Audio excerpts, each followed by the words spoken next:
Hey guys, Pratima here. We recently published a video about our top picks for the best mid-range smartwatches of 2022, and today I'll be going through the best budget smartwatches that you can buy under 5,000 rupees in India or some 10,000 rupees here in Nepal.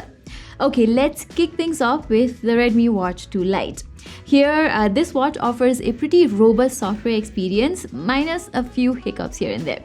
The animations look slightly choppy and there's this 1 second delay whenever you're triggering the race to wake function, but I don't think either of them is a deal breaker in any way. For a budget watch, its UI and UX and app support are some of the best in the business. Another highlighting feature of the Redmi Watch 2 Lite is its onboard GPS.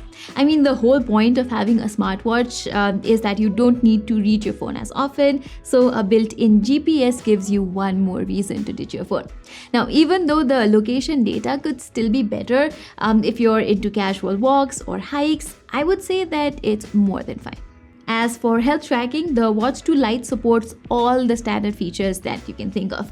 This includes all-day heart rate, stress, sleep, breathing exercises, and also blood oxygen levels during sleep. However, I found that its sleep tracking is not all that accurate, from over-recording my deep sleep cycles to sometimes straight up failing to log my awake cycle. There's some work to be done in this regard. Its sports tracking ability is not that bad though. There are over 100 sport modes to choose from, including 17 professional ones. Even auto workout detection works flawlessly here. Likewise, the Redmi Watch 2 Lite's TFT screen is plenty sharp and gets bright enough as well. I can't complain about its battery life either, while its design is perfectly serviceable and nothing too fancy.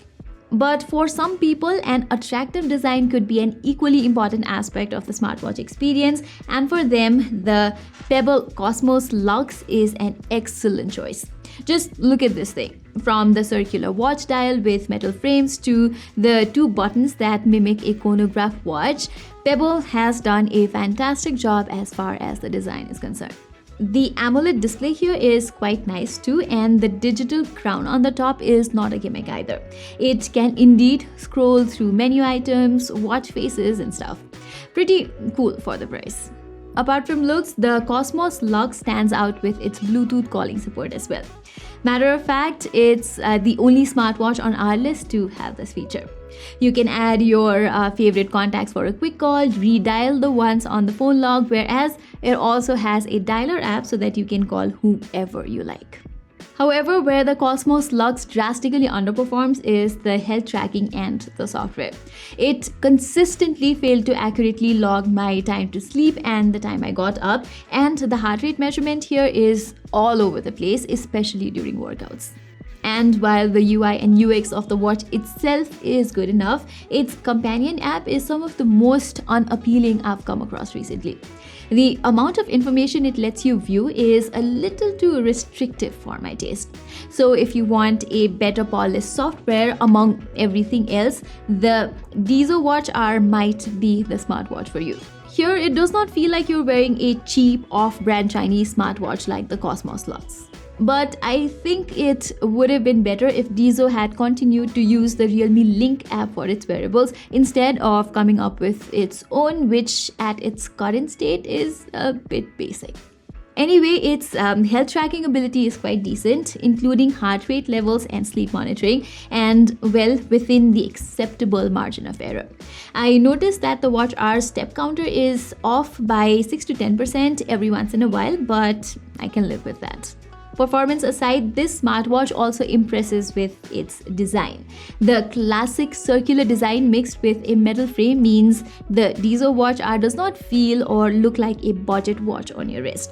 And I found its silicone strap to be incredibly comfortable to put on too. Not that other smartwatches on our list have any sort of comfort issues or anything, but this one's default strap is noticeably softer. And the Watch R wins big points for its vibrant AMOLED display as well. Okay, the next entry on our list is the Amazfit Bip3 series. Here, the difference between the Bip3 and the Bip3 Pro is that the Pro has inbuilt GPS. Other than that, they're pretty much the same. Anyway, as expected from an Amazfit smartwatch, the Bip3 series has hands down the best software experience in the budget price segment. Almost no other smartwatch comes close to matching the fluidity and the reliability of its software in the budget price. It's just that good.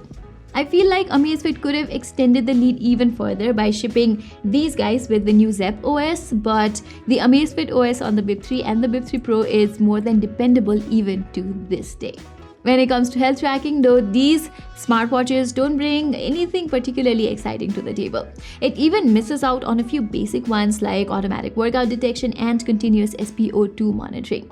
And on more than one occasion, I also noticed incorrect heart rate alerts and inaccurate sleep data from these smartwatches. Plus, the quality of the display is, pretty mediocre considering the competition. It's still a TFT panel with incomparable visual caliber compared to an AMOLED screen. More importantly, because Amazfit does not bump pixel density to complement the display size, everything from text to animations look pixelated here. Okay, that brings me to the final entry of our list of the best budget smartwatches, which is the Noise Colorfit Vision 2. I was honestly not expecting it to be this good, and no, it's not because of the uncanny Apple Watch resemblance. Except for the missing digital crown and a different strap mounting mechanism, it's clear what Noise is trying to do here. Besides that, its 1.78 inches AMOLED display is really good. Like really good. From colors, brightness to sharpness, this is a top-notch screen. I was expecting Noise to bamboozle me with chunky bezels on all four sides, but that was not the case at all. As you can see, the screen real estate here is quite spacious, which makes for quite an immersive visual experience. And its companion app and the UI and UX are not half bad either. There's some minor lags as you go through the watch, but for me that is not a big deal. At the same time, there's little to complain about the Vision 2's workout and health tracking abilities. It's not 100% accurate in terms of step counting, but other than that, I don't have any major complaints about its performance here. The only thing that I was let down by is its battery life. Noise claims a week of endurance under typical usage, but I was able to burn through it in around 4 days on average. That's almost half of what other smartwatches on our list manage. So there you have it, guys, my top 5 picks for the best budget smartwatches to buy right now. As you guys know, the budget wearable space is so incredibly competitive and saturated right now that it's more confusing than ever to find the one that works best for you.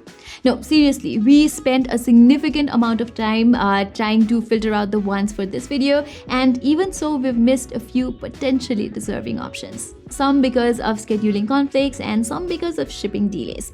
For instance, the new Realme Watch 3 looks like a pretty balanced budget watch, whereas the Boat Premier, which looks like a decent smartwatch, is currently out of stock. So apart from all the ones discussed in this video, make sure to check out those 2 watches as well before making your final purchase decision. Saying this, I am Pratima and I will see you in my next video.